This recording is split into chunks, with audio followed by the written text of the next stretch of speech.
दूसरा जो है मैं ईरान को सरेंडर करने की बात उसमें सवाल ही पैदा नहीं होता, क्योंकि अब ईरान जो है उनके आईआरजीसी कमांडर्स ये बता रहे हैं कि अब रिएक्शन का दौर खत्म हो गया, डिफेंस का पीरियड खत्म हो गया, अब हम ऑफेंस करेंगे। तो इसको लेके काफी कुछ बहस हो रही है अमेरिका में कि ईरान की नेवी जो अब ट्रम्प बार बार कहते आ रहे हैं कि हमने तहस नहस कर दिया, लेकिन अभी भी हॉर्मुज के इलाकों से ईरान जो है मिसाइल्स दाग रहा है। आदाब, मैं हूं मुमताज आलम रिजवी और इस वक्त मैं आपकी खिदमत में लाइव हाजिर हुआ हूं। बात करूंगा अमेरिका, इजराइल, फिलिस्तीन और पूरे मिडिल ईस्ट की जो सूरत हाल है उसका जायजा लूंगा। और ये सुबह के 10:30 बज चुके हैं और अब तक रात से लेकर के अब तक की जो भी अपडेट है, जो भी डेवलपमेंट है, वो सब आपको बताऊंगा। अब तक ये खबर तो पहुंच गई होगी कि किस तरह से डोनाल्ड ट्रंप अब मीडिया के सामने आए हैं और उन्होंने कहा कि 60 दिन का जो हमारा मुआहदा था वो खत्म हो गया। हालांकि उससे पहले ईरान ने ही इस बात का ऐलान कर दिया था, लेकिन डोनाल्ड ट्रंप ये ऐलान कर रहे हैं कि कोई मुआहदा, लेकिन सवाल ये है कि मुआहदे पे अमल कब हुआ। 60 दिन का जो पीस प्रोसेस था, क्या अमेरिका उस पर संजीदगी से अमल पैरा था? क्या उसको फॉलो किया? क्या इस दौरान अटैक नहीं हुए? क्या इस दौरान हंगामा आराई नहीं रही? सब कुछ।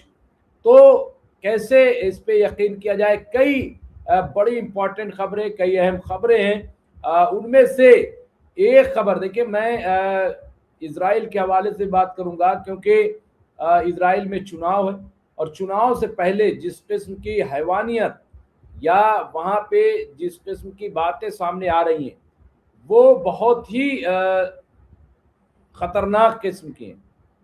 बेन गवीर के बारे में बताया था। फिर वही बात, यहाँ पे वो इंसान नहीं, हर रात 30-40 को मारो, हर रात, हर रोज 30-40 को मार दो। और ये कह नहीं रहे सिर्फ, अगर देखा जाए तो इस पे अमल भी कर रहे हैं। कोई दिन ऐसा नहीं जब फिलिस्तीनियों को, गाजा के लोगों को न मारा जा रहा। क्या दुनिया में कहीं ऐसा हो रहा है कि आहिस्ता आहिस्ता किसी कौम को मार करके खत्म कर दिया जाए? और ये वो लोग हैं कि जो हिटलर से बच के आए थे। जर्मनी में जिस तरह से कत्लेआम हिटलर ने किया था यहूदियों का, सवाल ये है कि हिटलर कौन था? क्या मुसलमान था? हिटलर कौन था? क्या फिलिस्तीनी से कोई ताल्लुक था? गाजा का रहने वाला था? फिर ये गाजा के लोगों के साथ इतनी बेरहमी क्यों, इतनी सफाकियत क्यों? क्यों कह रहे हैं कि रोज मारो, रोज 30-40 लोगों को मार दो? ये इंसान नहीं है। अच्छा, आप मारोगे तो दूसरा चुप रहेगा, और दूसरा जब मारे तब क्या कहोगे कि ये आतंकवादी हैं, ये दहशतगर्द हैं। तो दुनिया में तो ऐसा होता नहीं है कि आप किसी को मारें और वो पलट के जवाब भी न दे। और आपकी हिम्मत कैसे हो रही है, आपकी जुर्रत कैसे हो रही? बात ये, सवाल ये, 57 मुस्लिम मुल्क, ओआईसी, तुर्की का गठबंधन अभी जो हुआ, उनको नजर नहीं आ रहा? क्या अभी तक किसी का बयान इस पे आया कि आखिर बेन गवीर ये बयान कैसे दे रहा?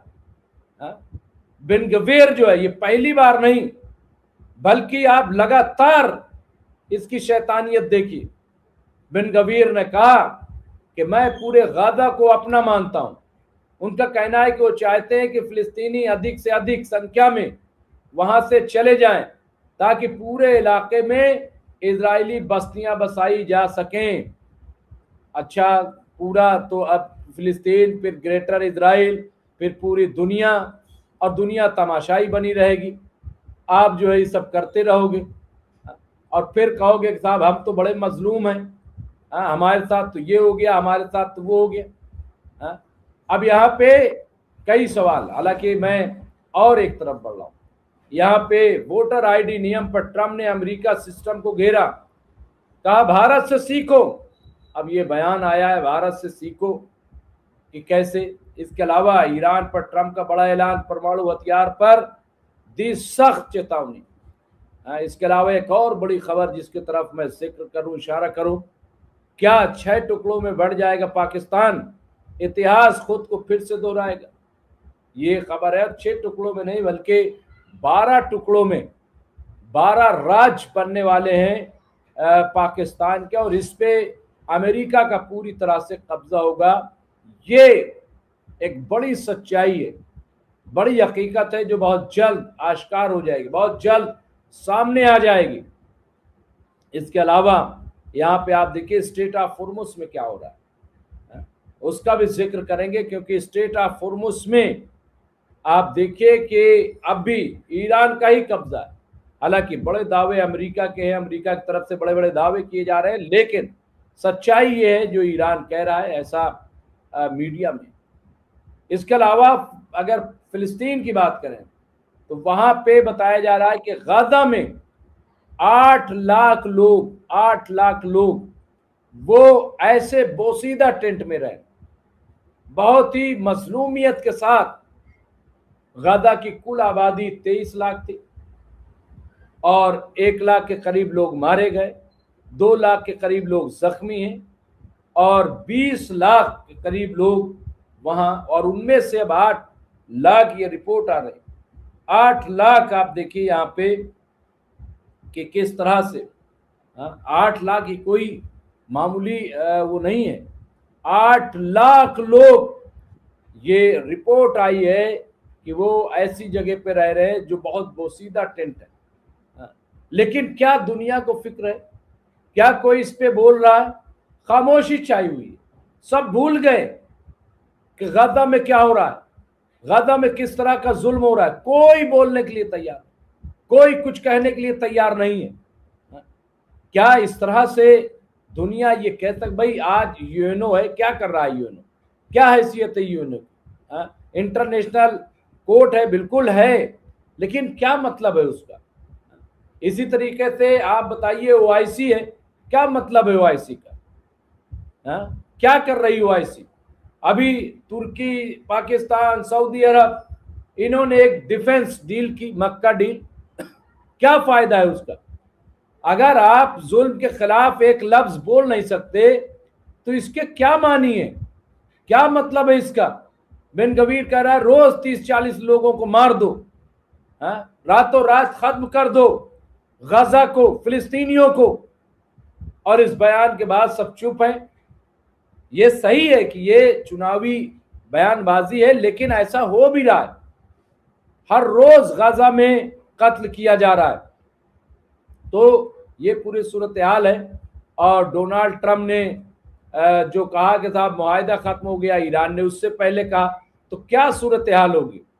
क्या मुआहिदा खत्म होने के बाद जंग होगी, और जंग के लिए क्या अमेरिका तैयार है। इन तमाम मुद्दों पे हम बात करेंगे। हमारे साथ जुड़ गए हैं प्रोफेसर आफ्ताब कमाल पाशा साहब, मैं उन्हें स्क्रीन पर लेकर के आऊँगा। बहुत बहुत इस्तकबाल है, खैर मकदम है। Middle east expert researcher professor Aftab कमाल पाशा साहब, और एक लंबा तजर्बा, मुसलसल जो है आप इस पर अपनी राय जो है वो पेश करते रहे नेशनल और इंटरनेशनल चैनलों पर, और एक बहुत ही मुतवाज़िन गुफ्तगू मैं इस्तकबाल करता हूँ, खैर मकदम करता हूँ। और चूँकि अभी वो यूएस में ही मौजूद हैं और वहाँ करीब से हालात को देख रहे हैं, क्योंकि अमेरिका में बड़ी बेचैनी है। अभी जंग टली नहीं है, और जंग की क्या शक्ल सूरत होगी। और सबसे बड़ी चीज़ ये कि जो हुक्मरान है, अगर उस पर आवाम का एतमाद जो है वो जाता रहे, वो बड़ी ख़तरनाक सूरत हाल होती है। क्योंकि भरोसा जो है वो बहुत इम्पोर्टेंट चीज़ होती है किसी भी चीज़ में भरोसा। और वो भरोसा शायद अमेरिकी अवाम का जो मौजूदा सदर है डोनाल्ड ट्रंप, उससे उठता जा रहा है। तो बहरहाल लेकिन मैं पाशा साहब क्या लग रहा है, क्या इस वक्त के सूरत हाल है, क्योंकि डेडलॉक जो था वो कह रहे हैं ख़त्म हो गया। अब ये जो 60 दिन का एग्रीमेंट था ईरान और अमेरिका के दरमियान, तो क्या नई शक्ल सूरत होगी। क्या ये माना जाए कि जंग होगी, और क्या जंग के लिए अभी अमेरिका तैयार है। ईरान तो तैयार है, ईरान तो कह रहा है आइए आप, हम वेलकम करते हैं, आप आइए हम लड़ने के। लेकिन अमेरिका की क्या सूरत हाल, पाशा साहब। जी, शुक्रिया मुमताज़ साहब। देखिए, 2-3 चीज़ें हैं, जिस पर मैं टिप्पणी करना चाहता हूँ। एक तो ट्रम्प का बयान कि ईरान को सरेंडर करना है। दूसरा आपने ज़िक्र किया बेन गवीर का फ़लस्तीनियों को मारने का, और अमेरिका से ही दूसरी तेज़ आवाज़ निकल रही है जिसमें कहा जा रहा है कि न्यूक्लियर टैक्टिकल न्यूक्लियर हथियार ईरान के खिलाफ इस्तेमाल किए जाएं। और तीसरा जो है, यहाँ ये आशंकाएं जताए जा रहे हैं कि चूंकि हवाई हमले से कुछ खास वो नतीजा नहीं निकला, तो ओमान के जरिए कुछ कार्रवाई की जाए। इसीलिए ओमान को जो है प्रेसिडेंट ट्रम्प धमकी दिया है कि हम बमबारी करेंगे, बल्कि ये दूसरी धमकी है। तो इन 2-3 मुद्दों पे मैं कुछ अर्ज करना चाहता हूँ। देखिए, फरवरी में जंग से कुछ दिन पहले ओमान के वजीर खारिजा जो है मिले थे जेराल्ड कुशनर से और स्टीव विटकॉफ से। जब बातचीत हो रही थी ईरान के बीच में और अमेरिका के बीच में, तो उन्होंने कुछ दिन पहले अमेरिका में जाके ये साफ तौर पे कह दिया था कि ईरान और अमेरिका बहुत नजदीक थे एक एग्रीमेंट करने के लिए, और उसको जो है सबटाज कर दिया गया इजराइल के द्वारा, स्टीव विटकॉफ के द्वारा। तो उसके बाद से जो है अमेरिका काफी नाराज है ओमान के रवैये से। दूसरा जो है ईरान और ओमान खाड़ी को किस तरह मैनेज किया जाए, स्ट्रेट ऑफ हॉर्मुज को, उसको लेके भी डोनाल्ड ट्रंप और अमेरिका काफी नाराज हैं कि ये जो मैकेनिज्म है कि एक तरफ से नॉर्दर्न शुमाली रूट से जहाज ईरान के निगरानी में एंटर होंगे गल्फ में, और लौट के ओमान के जरिए सदर्न रूट से बाहर जाएंगे खाड़ी से, और उसमें निगरानी ईरान भी करेगा बोल के। तो वहाँ कुछ फीस के बारे में भी अभी हालांकि एग्रीमेंट खुलेआम नहीं हुआ है, आशंकाएं की जा रही हैं कि ओमान 3% के फी लगाने की सोच रहा है और ईरान 7%। तो इसमें कुछ मतभेद है दोनों के बीच में। लेकिन जिस तरीके से ओमान को बचाया गया था ईरान के द्वारा हमलों से, क्योंकि पुरानी दोस्ती है ओमान और ईरान के बीच में, तो अमेरिका नाराज इसलिए भी है कि ओमान जो भी अमेरिका चाहता है वो कर नहीं रहा है। तो इसलिए वो समझते हैं कि ओमान जो है हमारा अलाई है, हमारे बेसेस हैं, और हम डरा धमका के उसको अपने कंट्रोल में रख सकते हैं, जैसा बहराइन को या इमारात को या कुवैत को उन्होंने किया है। तो ये जैसे कि मैंने पिछले प्रोग्राम में भी आपके साथ बताया था कि ये बड़ी तैयारी हो रही है अमेरिका की तरफ से, क्योंकि वो हवाई हमलों से कुछ खास हासिल नहीं कर सके ईरान के खिलाफ। तो ओमान में वहाँ तख्ता पलट के सुल्तान का वहाँ मिलिट्री हुकूमत लाने की साजिश की जा रही है, जिसके तहत अमेरिका जो है ओमान के जरिए ओमान ईरान पे दबाव डालेगा और वहां से सदर्न रूट से जहाजें आना जाना ले जाना का प्रयास वहां करने की तैयारी कर रहा है, तो ईरान को अलग थलग करके। तो ये काफी बड़ा डेवलपमेंट है, और अमेरिका और सऊदी भी नाराज हैं ओमान से कि ओमान जो है नरमी बरतने के लिए प्रेशर डाल रहा है सऊदी के ऊपर हूथियों को लेके, यमन के मसले को लेके, और मध्यस्थता करने की भी उन्होंने अपने आप को पेश किया। तो इन सब चीजों को लेके जो है ओमान आइसोलेट होता जा रहा है और अमेरिका का प्रेशर इसके ऊपर बढ़ता जा रहा है। और इतने शदीद तनकीद करने के बाद, धमकी देने के बाद कुछ होने वाला है ओमान में, मैं ये कह सकता हूँ। दूसरा जो है, मैं ईरान को सरेंडर करने की बात, उसमें सवाल ही पैदा नहीं होता, क्योंकि अब ईरान जो है, उनके IRGC कमांडर्स ये बता रहे हैं कि अब रिएक्शन का दौर खत्म हो गया, डिफेंस का पीरियड खत्म हो गया, अब हम ऑफेंस करेंगे और हम चुप नहीं रहेंगे और अमेरिका के जहाजों को चुन चुन के मारेंगे जो नाकाबंदी कर रहे हैं और स्ट्रेट ऑफ हॉर्मुज को दुनिया में बता रहे हैं कि वो स्टील की तरह पाबंदी लगाए हैं और किसी भी जहाज को ईरान के जाने नहीं देंगे बोल के। तो अब ये नई पॉलिसी है ईरान की। जैसा उन्होंने कुछ दिन पहले उनको पता चला कि अमेरिका खाड़ी के देशों से अपने फौज और तैयारे हटा के जॉर्डन में इकट्ठा किए हैं और वहां से बड़ा हमला होने वाला है ईरान पे, तो उन्होंने वहां जाके अड्डों पे निशाना दिया और काफी नुकसान हुआ अमेरिका का। हवाई जहाजों को लेके जैसे अमेरिकी सैनिक भी कई मारे गए वगैरह, काफी नुकसान हुआ। तो अब ईरान का पोजीशन जो है साफ हो गया है कि अब वो चुप बैठ के अमेरिका के हमले सहे नहीं सहेंगे, तो ऑफेंस में जाएंगे वो। तो अब ईरान कैसे है अमेरिका के जहाजों को मारता है, वो बड़ा सवाल है। क्या वो समंदर के जरिए ड्रोन्स इस्तेमाल करेगा या क्रूज मिसाइल्स इस्तेमाल करेगा या स्पीड बोट्स इस्तेमाल करेगा, जो कि पहले भी कर चुके हैं, और इसका नतीजा क्या होगा, कितनी दूर तक वो अरेबियन सी में जा सकते हैं, क्योंकि तकरीबन 1000 किलोमीटर दूर अमेरिका के डिस्ट्रॉयर्स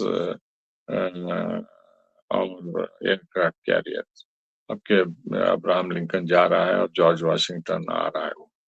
तो इसको लेके काफी कुछ बहस हो रही है अमेरिका में कि ईरान की नेवी, जो अब ट्रम्प बार बार कहते आ रहे हैं कि हमने तहस नहस कर दिया, लेकिन अभी भी हॉर्मुज के इलाकों से ईरान जो है मिसाइल्स दाग रहा है, और जो भी ऑयल टैंकर जाते हैं उस रूट से जो मना किया है उन्होंने, वो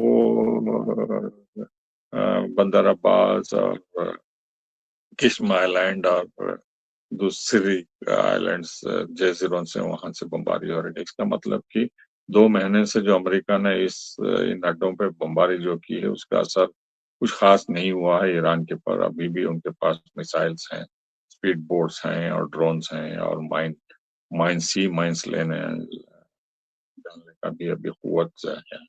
तो ये दूसरा मामला है। क्या ईरान ऑफिशियली चैलेंज करेगा अमेरिका की सुप्रीमेसी को नेवल कमांडर्स के जरिए, नेवी के जरिए, और उनको मार भगाएगा वहां से? और तीसरा मसला जो है न्यूक्लियर वेपन्स का है, जो कि बहुत खतरनाक है ये, चूंकि उनकी एयरफोर्स कुछ बिगाड़ नहीं सकी खास, और फतह दिला नहीं सकी अमेरिका को, और ग्राउंड फोर्सेस देने की कुव्वत नहीं है, जिससे काफी जानी नुकसान हो सकता है। तो ये खतरनाक वेपन जो है, हथियार इस्तेमाल करने की अब आम हो गई बात यहाँ। तो ये फॉक्स न्यूज में कई लोग यहाँ ओपनली कहते आ रहे हैं, ये मागा सपोर्टर्स की, न्यूक्लियर वेपन्स के बगैर इस जंग को अमेरिका को जीतना मुश्किल है, और टैक्टिकल न्यूक्लियर वेपन्स इस्तेमाल करना है।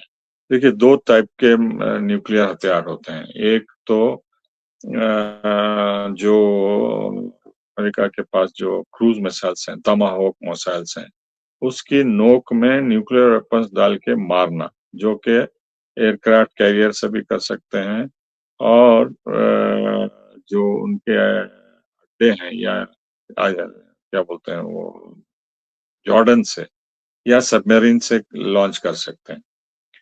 और दूसरे जो है फिक्स्ड पोजीशन से जो अमेरिका में हैं या नाटो कंट्रीज में हैं, वो सिलोस बोल के जो जमीन में हैं अड्डों से मार सकते हैं। तो मेरे ख्याल से टैक्टिकल न्यूक्लियर वेपन्स एक दो भी इस्तेमाल करेंगे, जैसा वो पहाड़ जो एक्सिस बोलते हैं, वहाँ न्यूक्लियर प्रोग्राम छुपा के ईरान तैयारी कर रहा है न्यूक्लियर प्रोग्राम के एनरिचमेंट की, अगर उसको तहस नहस करना चाहते हैं। हालांकि बताया जा रहा है कि काफी गहराई में ईरान ने ये प्रोग्राम एनरिचमेंट का वहाँ चला रहा है, और न्यूक्लियर वेपन से भी विथस्टैंड कर सकता है, तहस डिस्ट्रक्शन नहीं होगा बोल के। तो इसके अलावा भी जो है जानी नजारों के इलाकों की होगी। अगर इस्फहान के पास जो ये पहाड़ मौजूद है जहाँ न्यूक्लियर प्रोग्राम बताते हैं कि सीक्रेटली चला रहा है ईरान, ये आसपास के इलाके में काफी जानी नुकसान होगा, और जो रेडिएशन इफेक्ट होगा वो भी काफी दूर तक पहुंच सकता है, कुवैत और ईस्टर्न सऊदी अरेबिया, बहरीन, कतार वगैरह। तो वहाँ क्या होगा इम्प्लीकेशंस वगैरह पानी में रेडिएशन